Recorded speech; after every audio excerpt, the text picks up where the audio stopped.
historia preciosa, cuán melodioso es su son. Di como cuando nacía, ángeles con dulce voz, paz en la tierra cantaron, y en las alturas gloria a Dios. Dime la historia de Cristo, grábala en mi corazón. Dime la historia preciosa. La Edad Mosaica. Parte 2. La Edad Mosaica. La Edad Mosaica fue llamada así en honor a Moisés, por medio de quien Dios dio la ley del Antiguo Testamento. Esta ley fue dada solo para los israelitas, quienes más tarde fueron conocidos como judíos. Parte 2. La Edad Mosaica. Desde Moisés hasta la cruz. Esta edad principia, pues, con Moisés, e incluye acontecimientos del Antiguo Testamento que se extienden hasta la vida de Jesús y su muerte en la cruz. En suma, hay 3 edades en la historia bíblica. La primera es la edad patriarcal, en la cual Dios hablaba a la gente por medio de patriarcas como Adán, Abraham, Isaac y Jacob. Ellos eran cabezas en agrupaciones de familias. El segundo período histórico es la Edad Mosaica. Este fue el tiempo cuando Dios gobernó a su pueblo por medio de la ley de Moisés. El último período en el que vivimos ahora es la Edad Cristiana, en la que Dios habla a toda la gente a través de Jesucristo.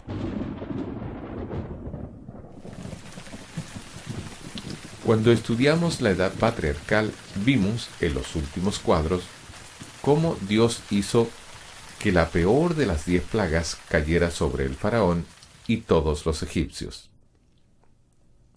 Los israelitas habían rociado la sangre de los corderos en sus puertas para ser salvos. Pero en todo hogar egipcio, el primogénito, tanto de los hombres como de las bestias, fue muerto. También el hijo mayor del faraón murió. Y a pesar de su disgusto, el faraón pronunció la orden de liberar a los israelitas. Así fue como los israelitas iniciaron su salida de Egipto.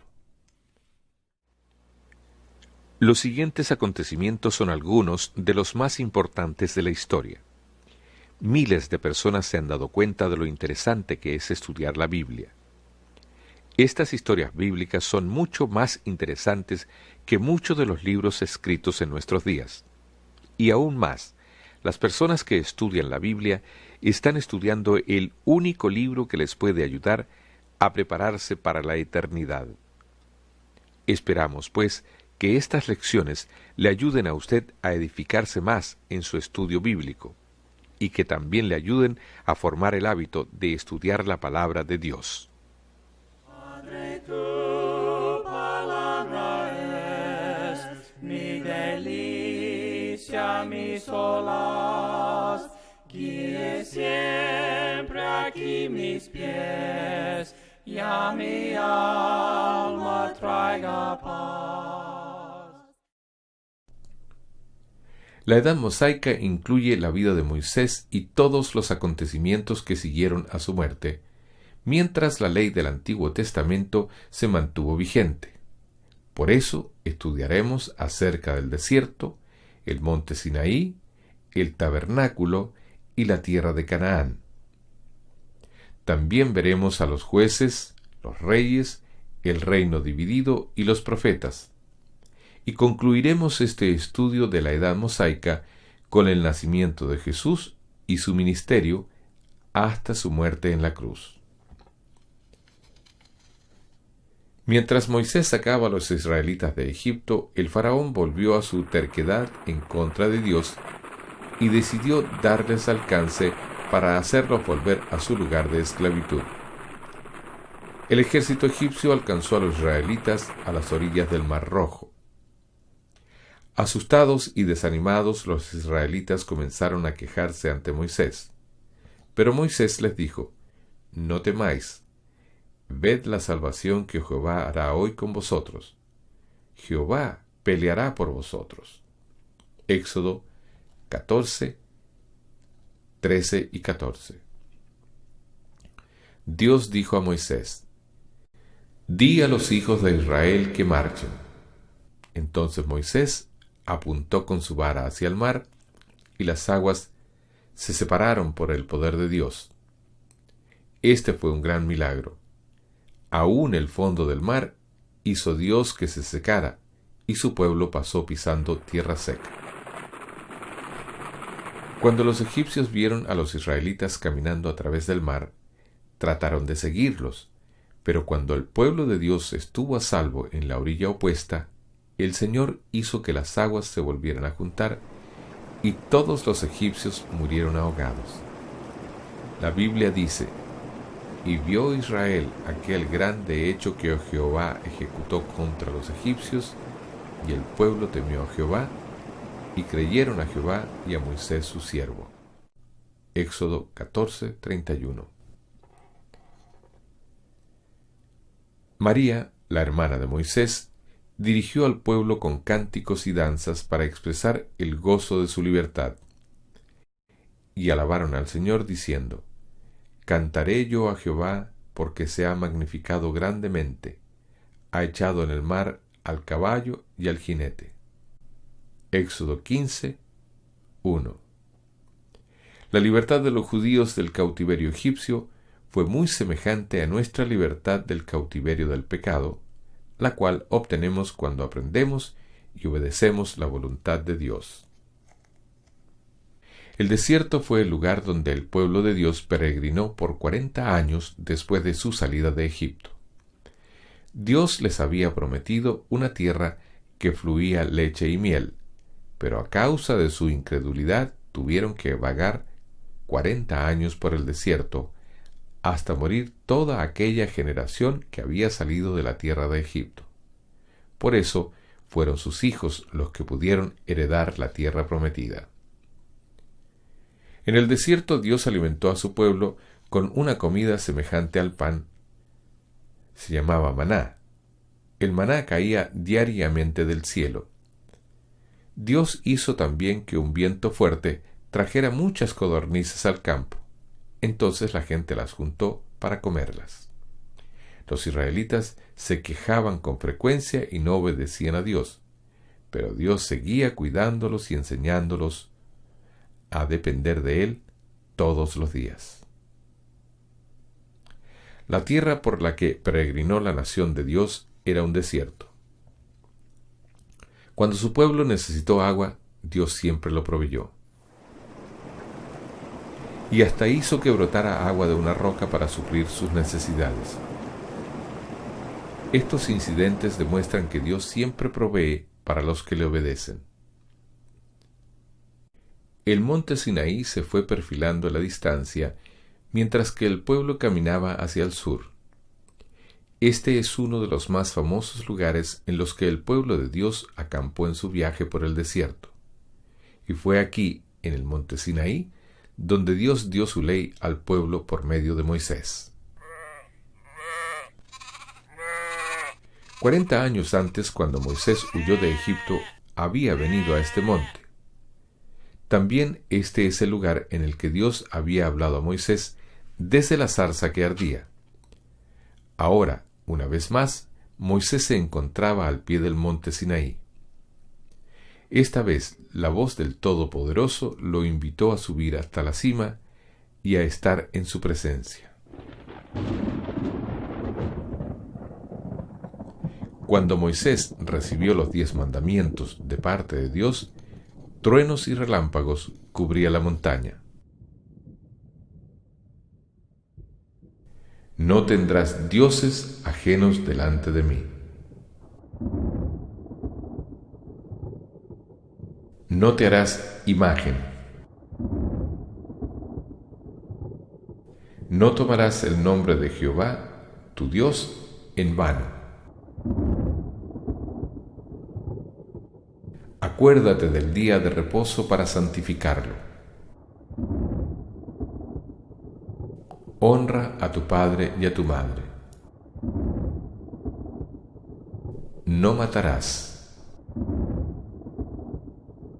No cometerás adulterio. No hurtarás. No hablarás contra tu prójimo falso testimonio.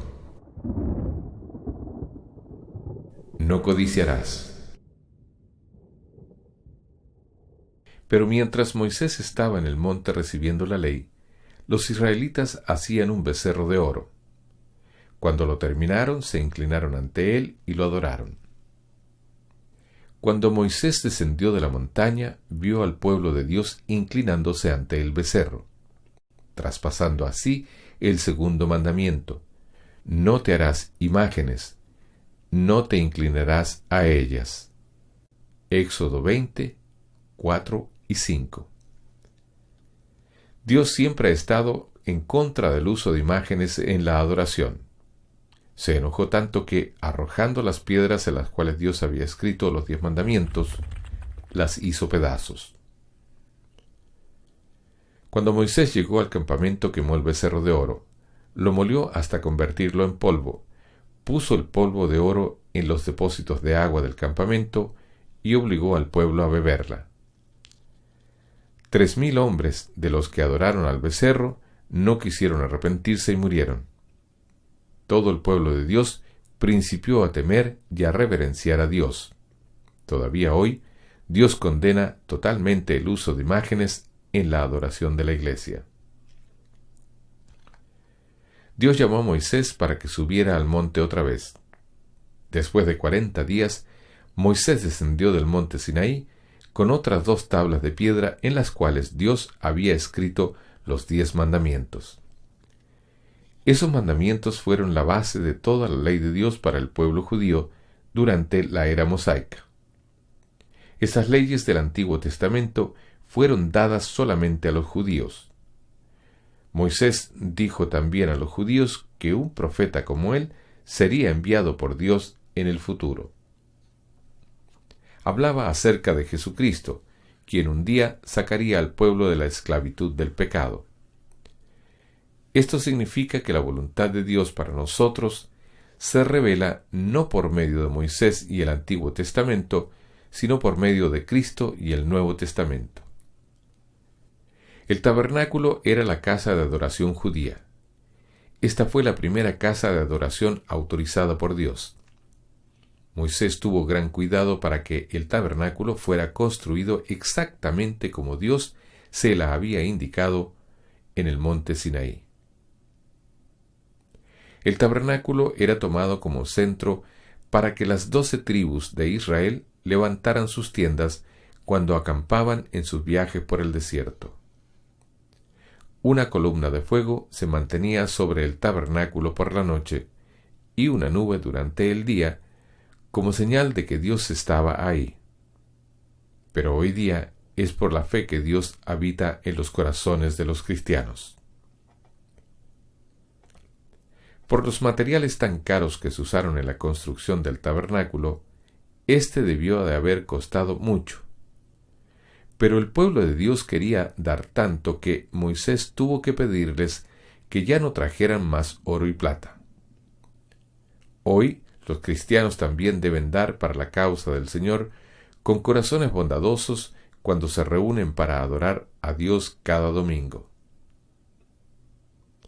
¿Por qué no podrían los cristianos dar más liberalmente hoy que como lo hicieron los israelitas?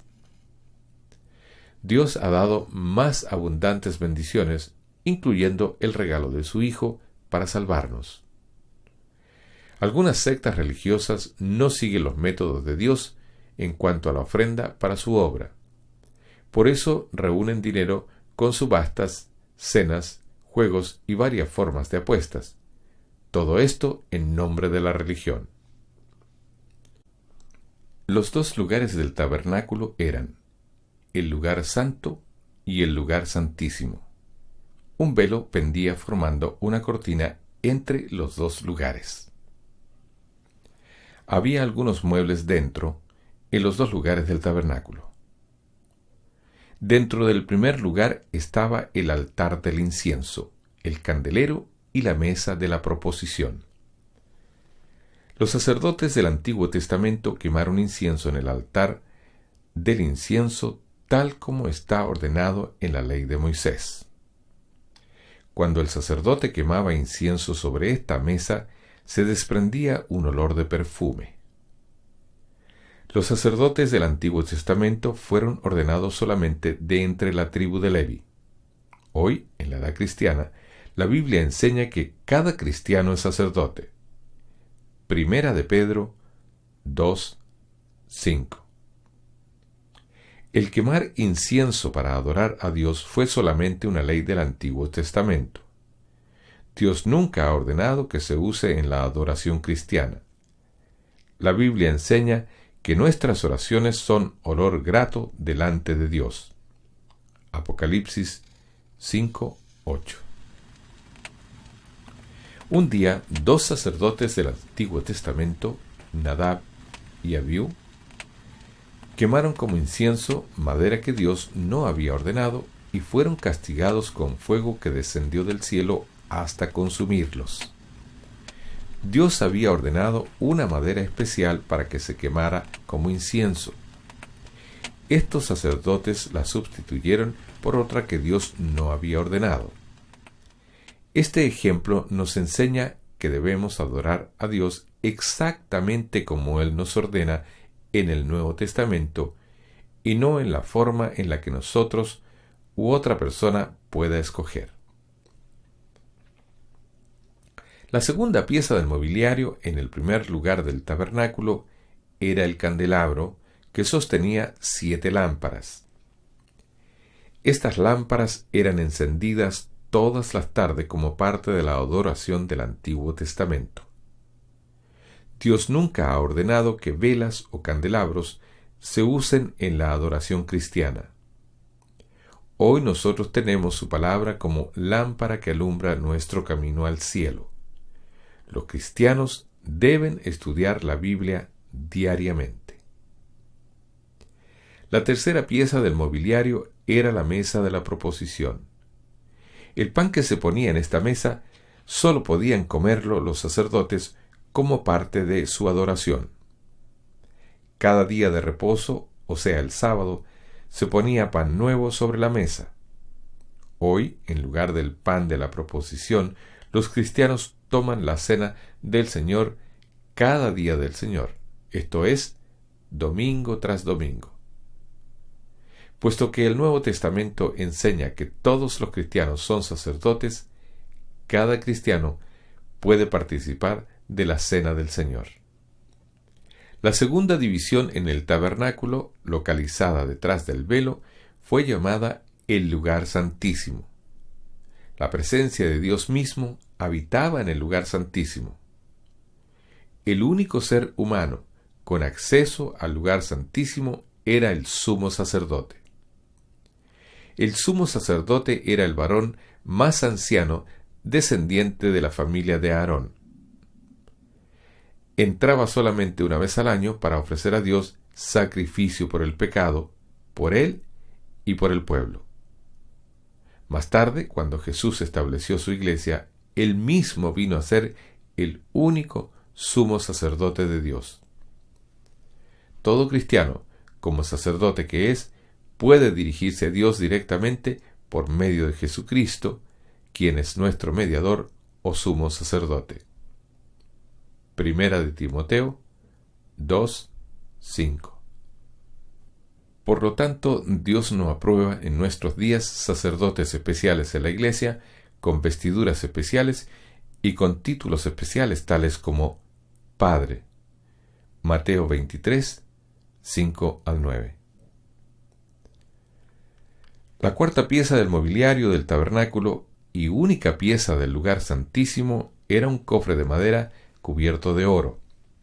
Esta era el arca del pacto.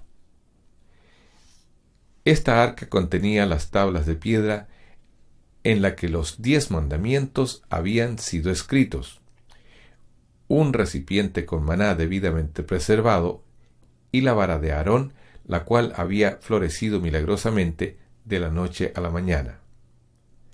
La parte superior del arca se llamaba el asiento de la misericordia. Era aquí donde el sumo sacerdote rociaba la sangre de los animales como ofrenda por el pecado, ofrenda hecha a Dios una vez por año durante la edad mosaica. Pero ahora Jesús, nuestro sumo sacerdote, ha entrado en el cielo mismo, el verdadero lugar santo, y ha ofrecido su propia sangre para perdón de todos nuestros pecados. Y no por sangre de machos cabríos ni de becerros, sino por su propia sangre entró una vez para siempre en el lugar santísimo, habiendo obtenido eterna redención. Hebreos 9:12. Este versículo de la Biblia nos enseña que la sangre de Cristo continúa realizando el perdón de los cristianos año tras año. Después de la muerte de Jesús, ya no se ofrecieron más sacrificios de animales. Hoy las personas pueden ser salvas por el poder perdonador de la sangre de Jesucristo. El altar de los holocaustos estaba enfrente del tabernáculo. Los animales sacrificados se quemaban sobre este altar diariamente. El sumo sacerdote también sacrificaba un macho cabrío sobre este altar una vez al año en el día de la expiación. Él llevaba la sangre del macho cabrío al lugar santo para ofrecerla por sus pecados y los pecados del pueblo. En este cuadro, el artista muestra algunos de los instrumentos usados por los sacerdotes. También podemos ver las largas varas usadas para llevar el altar cuando los israelitas tenían que viajar.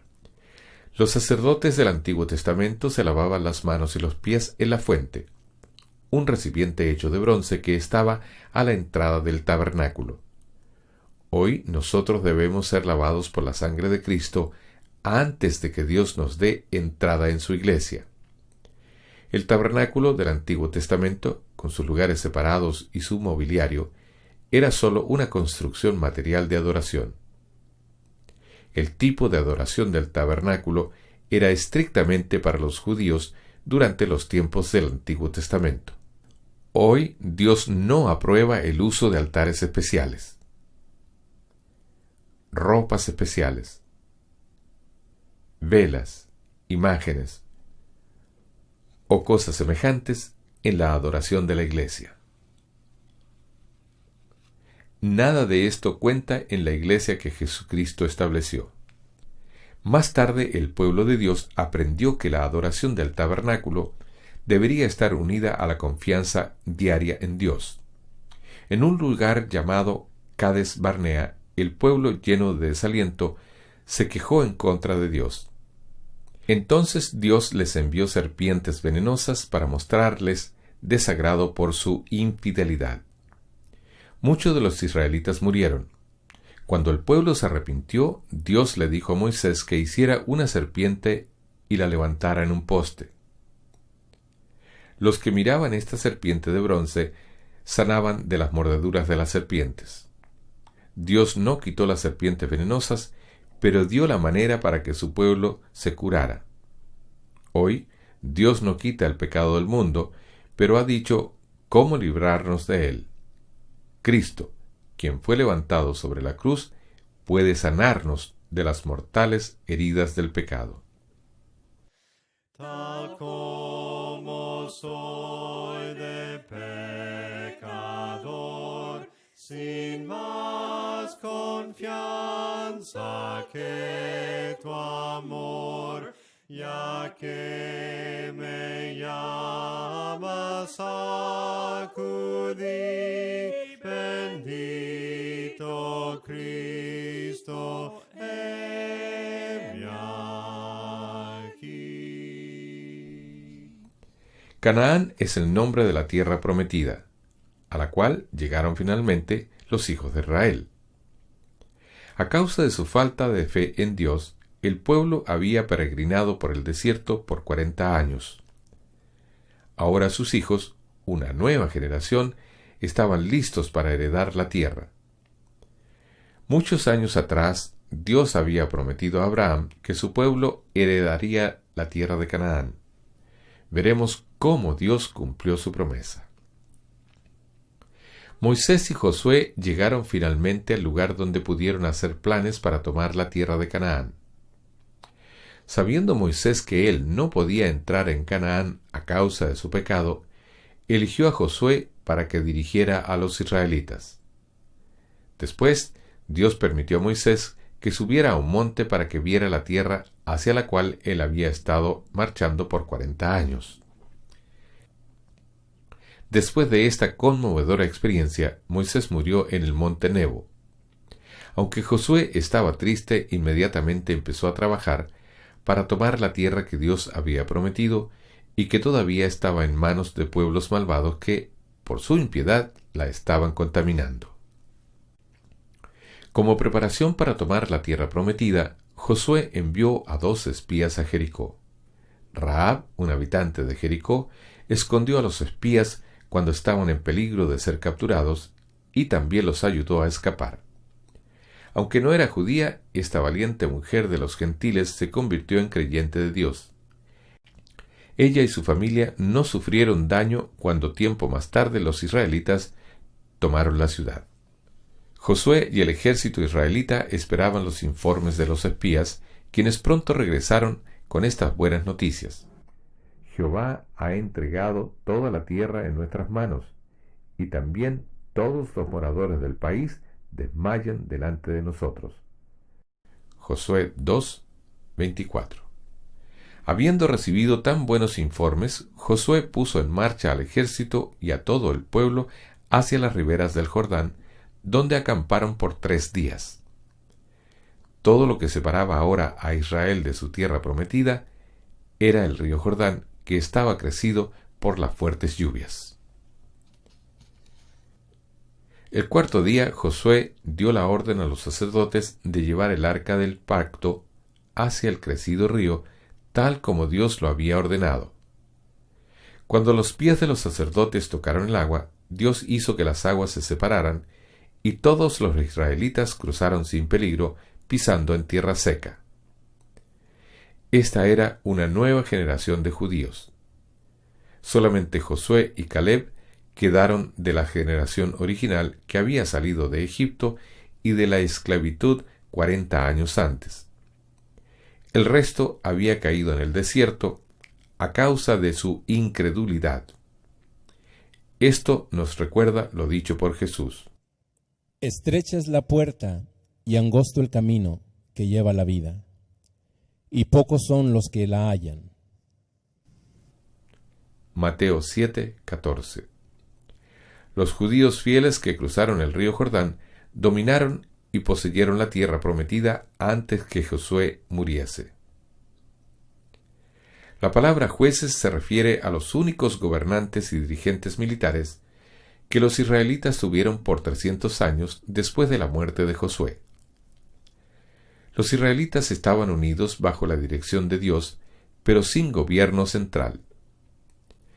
Dios seleccionaba un juez para su pueblo cuando había necesidad de unirse en contra de sus enemigos. Todos estos eventos se encuentran registrados en el libro de Jueces. Uno de los jueces más extraordinarios fue una mujer llamada Débora. También era profetisa, es decir, una mujer que hablaba de parte de Dios. La idolatría entre los israelitas era la principal razón por la cual Dios permitía que los enemigos de su pueblo los vencieran tan frecuentemente. Pero cuando su pueblo se arrepentía, Dios enviaba un juez para que los liberara. Con la dirección de Débora, Dios salvó a su pueblo cuando estaba oprimido por los cananeos. El último juez de Israel fue Samuel. Ana, la madre de Samuel, había estado casada varios años con Elcana, pero estaba triste porque Dios no le había dado hijo. Por eso prometió a Dios que si le daba un hijo, se lo dedicaría para que sirviera toda su vida. Dios bendijo su fe y le dio un hijo a quien ella le puso por nombre Samuel. Ana cumplió la promesa que hizo a Dios. Trajo a Samuel y lo dejó con Elí, aunque esto era muy difícil de hacer para una madre. Ella mostraba su amor por su hijo trayéndole una túnica nueva cada año cuando venía al templo. Samuel permaneció con Elí para ser instruido en el servicio del Señor. Una noche, cuando todavía Samuel era un jovencito, Dios le habló y le dio un mensaje para Elí. Esto demuestra que Samuel era mensajero de Dios. Quien recibía mensaje directamente de Dios para ser entregados a los hombres era llamado profeta.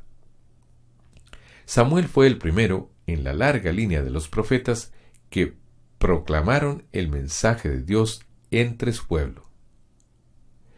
Después de los jueces, los reyes fueron los siguientes gobernantes del pueblo de Israel. Los israelitas habían estado unidos por muchos años bajo la dirección de Dios. Finalmente comenzaron a pedir un rey para que los guiara y ser semejantes a las demás naciones. El Señor estaba disgustado por sus peticiones porque esto demostraba que ellos no tenían suficiente fe en su dirección. Al pedir un rey, los israelitas estaban rechazando la dirección de Dios. Debido a que el pueblo de Dios seguía insistiendo en tener un rey terrenal, Dios escogió al mejor hombre de entre ellos. Le dijo a Samuel que ungiera a Saúl, el hijo de Cis, para ser el primer rey de Israel. Saúl tenía todas las características de un gran caudillo. Era alto y fuerte, lo cual casi siempre inspiraba confianza en otros, y aunque era muy valiente, también era muy humilde. Al principio de su reinado era un buen hombre y un rey excelente. Saúl encabezó su ejército en contra de los enemigos del pueblo de Dios y ganó batalla tras batalla. Pronto se convirtió en un rey poderoso y popular, pero también perdió su dignidad y pecó desobedeciendo los mandamientos de Dios. Cuando Samuel reprendió a Saúl por sus pecados, él imploró perdón, pero ya había ido muy lejos en su desobediencia. Samuel le dijo: «Por cuanto tú desechaste la palabra de Jehová, él también te ha desechado para que no seas rey». Primera de Samuel 15:23. Dios había prevenido a los israelitas acerca de los problemas que resultan al tener un rey terrenal. Mientras que Saúl se apartaba de Dios, Dios elegía a un desconocido pastorcillo llamado David para que fuera el próximo rey de Israel. David era muy valiente porque confiaba en Dios. Su fe en Dios le daba el valor necesario para proteger sus ovejas de los leones y otros peligros del desierto. Cuando Saúl todavía gobernaba, Dios envió a Samuel a Belén para que ungiera a David como el segundo rey de Israel. David era el más joven entre sus 7 hermanos, pero Dios lo eligió a él para que fuera rey, y no a ninguno de sus hermanos mayores. Dios explicó por qué no eligió al hermano mayor. Jehová no mira lo que mira el hombre, pues el hombre mira lo que está delante de sus ojos, pero Jehová mira el corazón. Todavía hoy el Señor se interesa más por el interior que Él ve en la persona que por el exterior que otras personas miran. Poco después de que David fue ungido, comenzó a servir en la corte real, pero en más de una ocasión Saúl trató de matarlo.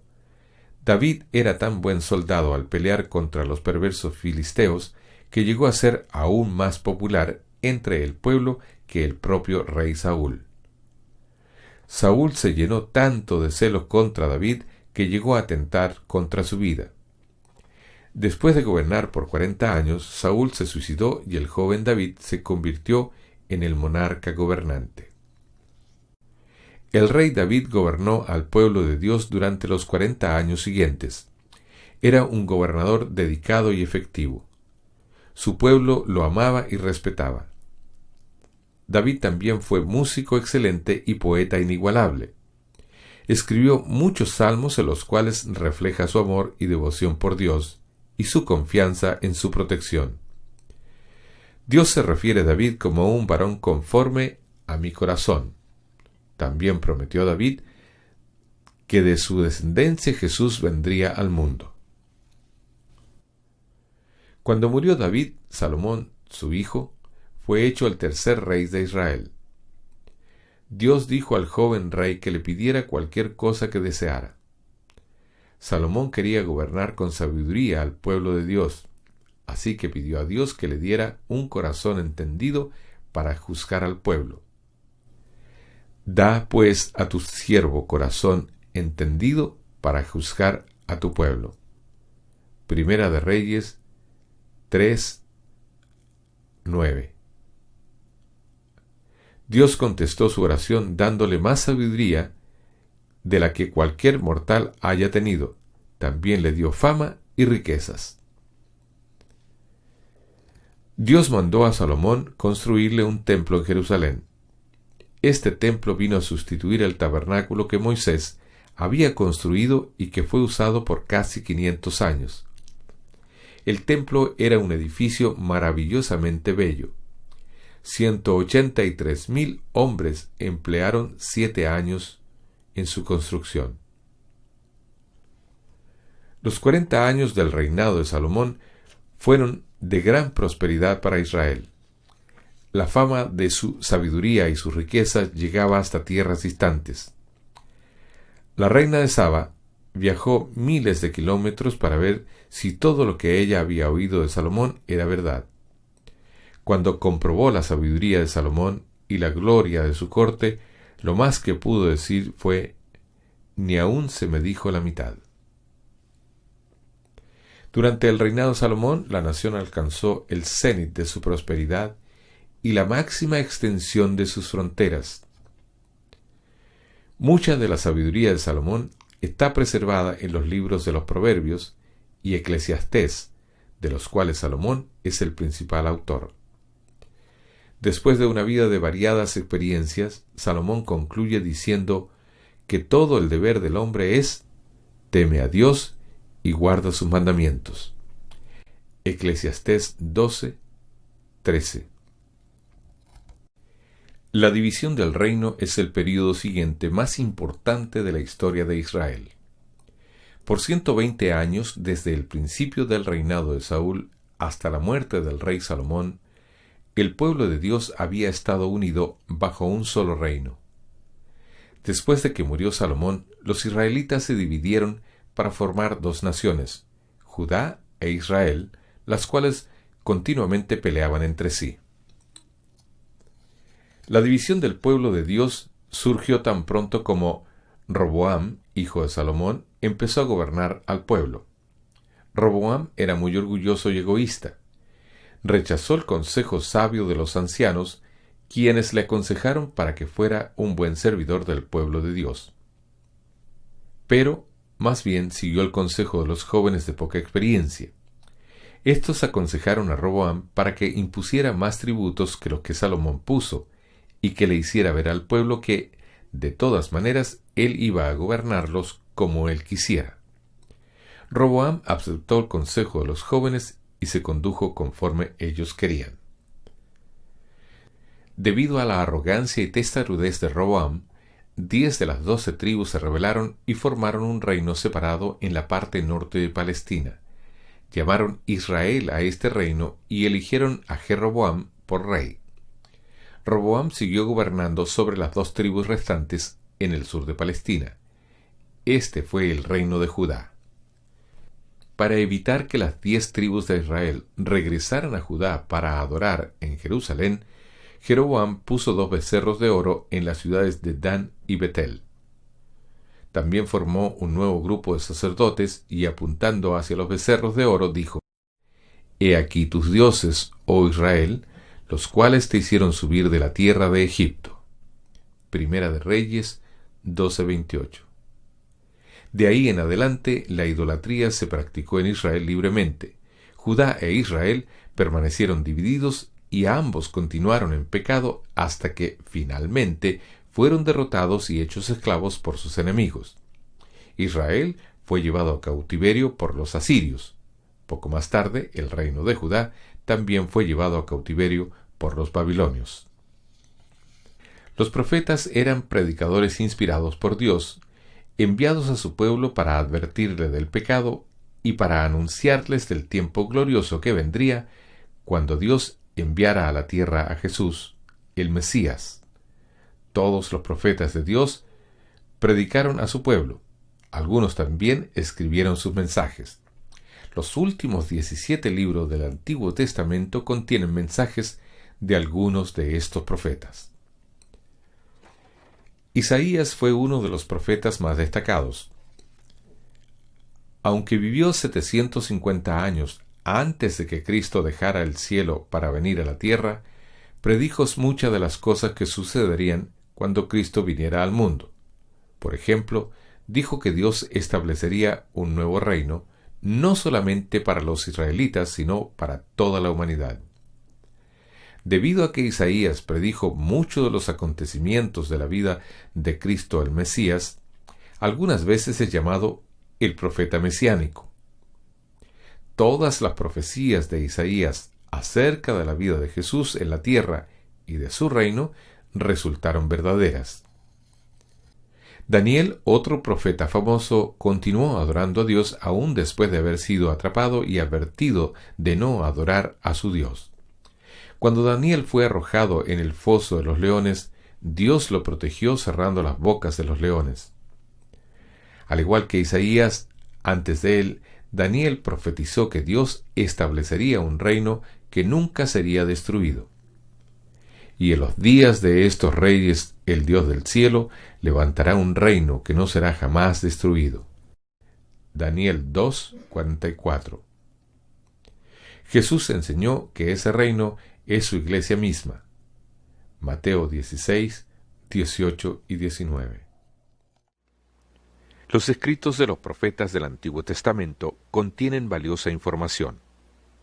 Aunque algunos pasajes son apocalípticos y simbólicos, los libros de profecía tienen mucho más que decir sobre los asuntos actuales de las dos naciones judías y sus vecinos. Más importante aún, esos escritos predicen la venida de Cristo, la luz del mundo.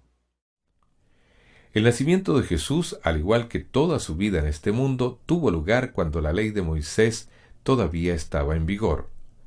Por eso leemos: pero cuando vino el cumplimiento del tiempo, Dios envió a su Hijo, nacido de mujer y nacido bajo la ley. Gálatas 4:4. Nació exactamente en la forma, en el tiempo y en el lugar en que los profetas del Antiguo Testamento habían predicho. Estas profecías, como Dios lo prometió, principiaron a cumplirse antes de que Jesús naciera. Estas profecías, como Dios lo prometió, principiaron a cumplirse cuando Gabriel, un ángel del Señor, apareció a un sacerdote llamado Zacarías. Este ángel prometió a Zacarías que él y su esposa tendrían un hijo, el cual prepararía el camino para la venida del Señor. Su hijo se llamaría Juan. Comenzaba así el cumplimiento final de las profecías mesiánicas del Antiguo Testamento. Más o menos 6 meses después, Dios envió a Gabriel a Nazaret, a una joven virgen llamada María, la cual estaba comprometida para casarse con José. El ángel dio a María un mensaje maravilloso de parte de Dios. Y ahora concebirás en tu vientre y darás a luz un hijo, y llamarás su nombre Jesús. Lucas 1:31. José supo que María era pura cuando el ángel le dijo en sueños que ella estaba encinta por el poder de Dios a través del Espíritu Santo. María siguió siendo una virgen pura hasta que nació Jesús. Más tarde, ella tuvo otros hijos con su esposo José. Mateo 13, 54 y 56. El tiempo cuando el hijo de María iba a nacer, el emperador romano ordenó que todos los ciudadanos fueran empadronados en sus pueblos natales a fin de cobrarles impuestos. Cuando José y María llegaron a Belén, su pueblo natal, no pudieron encontrar lugar para dormir. El pueblito estaba completamente lleno con toda la gente que había venido para empadronarse. Si el mesonero hubiera sabido que el Salvador del mundo iba a nacer ahí, probablemente hubiera hecho lugar de alguna manera, mas no siendo así, José y María tuvieron que pasar la noche en un establo. Y dio a luz a su hijo primogénito, y lo envolvió en pañales, y lo acostó en un pesebre. Lucas 2, 7. El niño Jesús era diferente a cualquier otro niño, ya que no tenía padre humano. Él era el Hijo de Dios, siempre había vivido con Dios, pero ahora había venido a la tierra para ser nuestro Salvador, nacido en Belén, tal como los profetas lo habían predicho. Noche de paz, noche de amor, todo duerme en derredor, entre los astros que esparcen su luz, ve y anunciando al niñito Jesús. Brilla la estrella de paz, brilla la estrella de paz.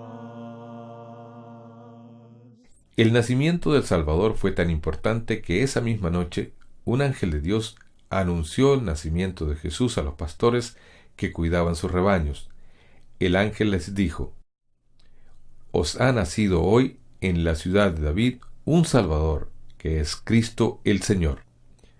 Lucas 2, 11. Los pastores fueron apresuradamente a Belén para adorar al Salvador y después volvieron glorificando y alabando a Dios. Muchos kilómetros al este de Belén, ciertos magos vieron una estrella poco común, la cual era señal de que el nuevo rey había nacido. 2 años después, los magos llegarían a Jerusalén preguntando por el nuevo rey. Cuando supieron que estaba en Belén, siguieron su viaje hacia aquella ciudad. Fue entonces cuando la estrella que habían visto en el oriente reapareció guiándoles a donde estaba Jesús. Entonces se postraron y adoraron al niño, y le regalaron oro, incienso y mirra. La mirra y el incienso eran perfumes muy caros. La Biblia no dice mucho acerca de los primeros años de la vida de Jesús en la tierra. Todos los años de su niñez están resumidos en Lucas 2:52. Y Jesús crecía en sabiduría y en estatura, y en gracia para con Dios y los hombres. La Biblia nos dice que cuando Jesús tenía 12 años, fue con sus padres a Jerusalén para adorar en el templo. En el templo, los dirigentes religiosos estaban sorprendidos de que el joven Jesús supiera tanto de las Escrituras. Sus padres habían iniciado el viaje de regreso sin darse cuenta de que el joven no estaba con ellos ni entre sus parientes. Cuando lo supieron, regresaron rápidamente a Jerusalén y encontraron a Jesús en el templo hablando de religión con los maestros religiosos. Cuando su madre le preguntó por qué se había quedado atrás, Jesús le dijo que él lo había hecho así para estar en los negocios de su padre. Lucas 2:49. Después, Jesús partió con José y María y vivió con la familia los siguientes 18 años.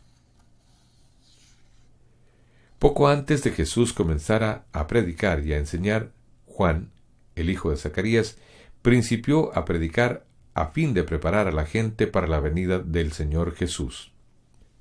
Juan le decía a la gente claramente que él no era el Cristo, pero que él estaba preparando el camino del Señor.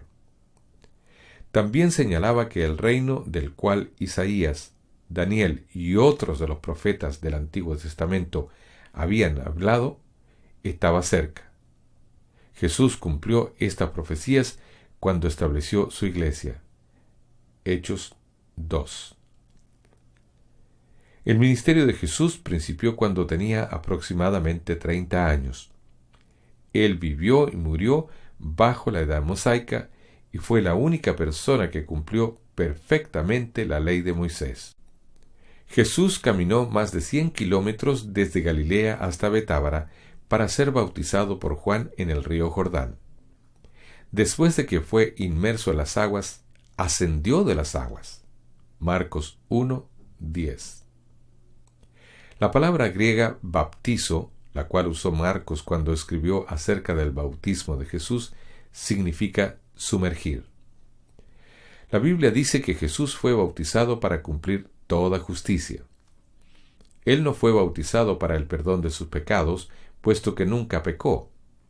El propósito de nuestro bautismo es diferente, porque nosotros sí pecamos, y nuestros pecados necesitan perdón.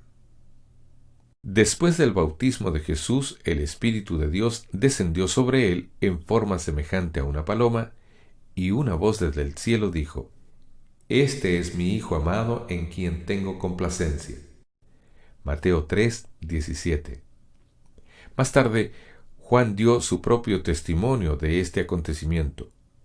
Vi al Espíritu que descendía del cielo como paloma y permaneció sobre él. Y yo no le conocía, pero el que me envió a bautizar con agua, aquel me dijo: Sobre quien veas descender el Espíritu y que permanece sobre él, ese es el que bautiza con el Espíritu Santo.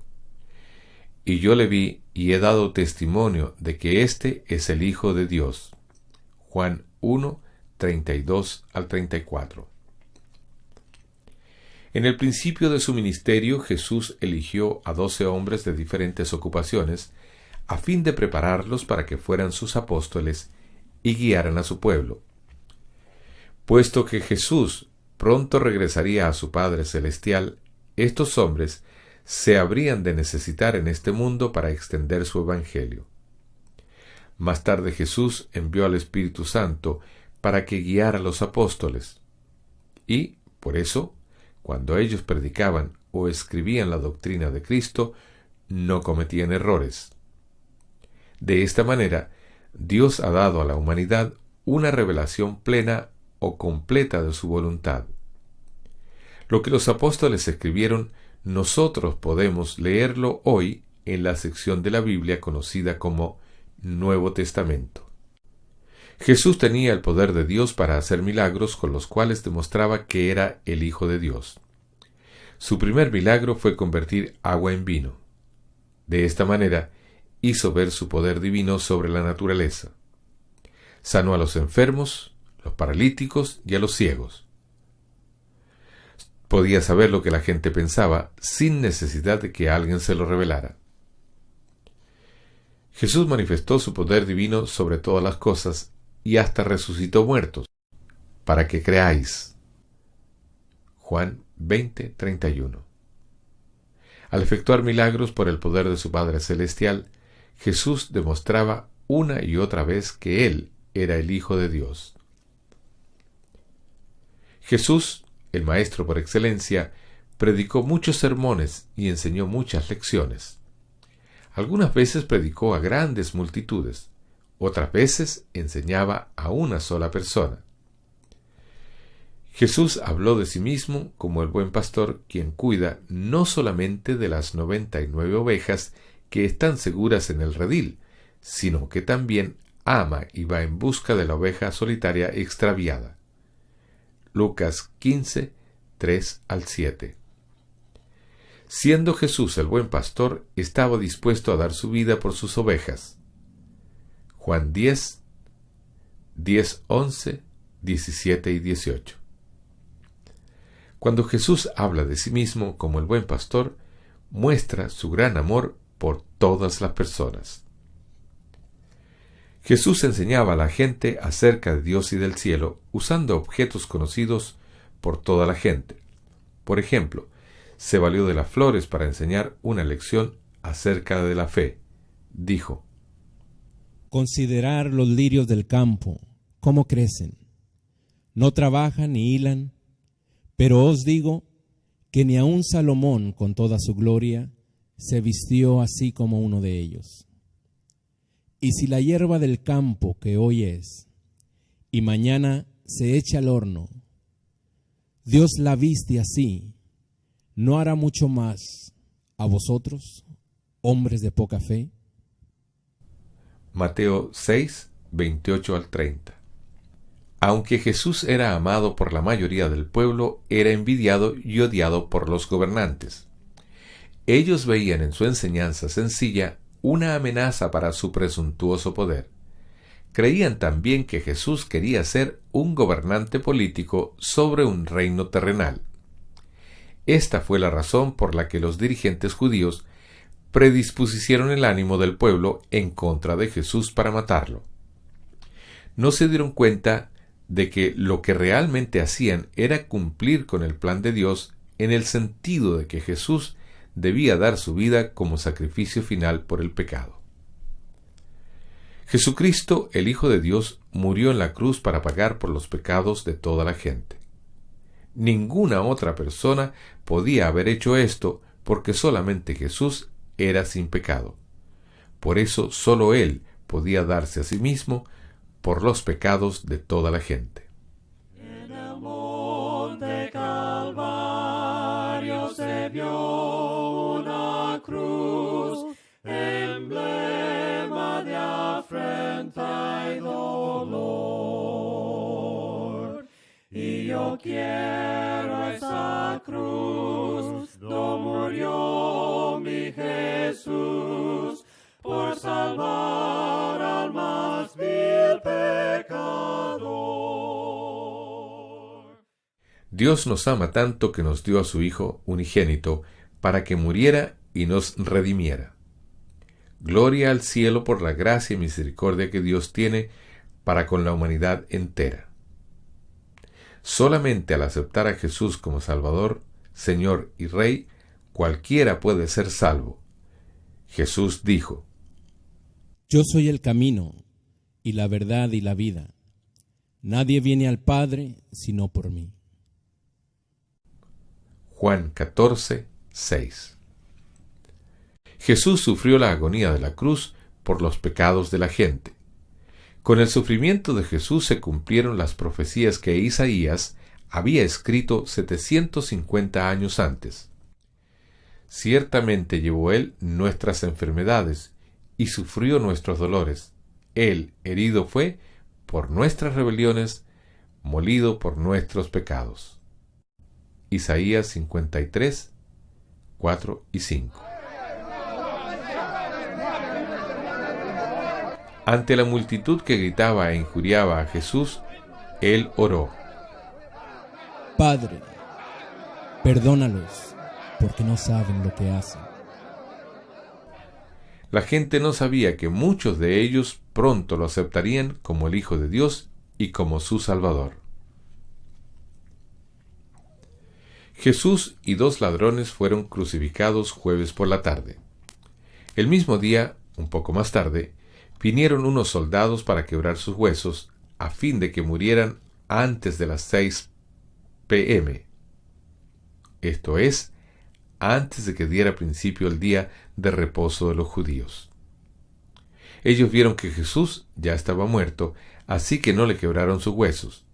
De esta manera se cumplió otra profecía acerca de Jesús: no será quebrado hueso suyo. Juan 19, 36. Un soldado clavó su lanza en el costado de Jesús y su sangre se derramó.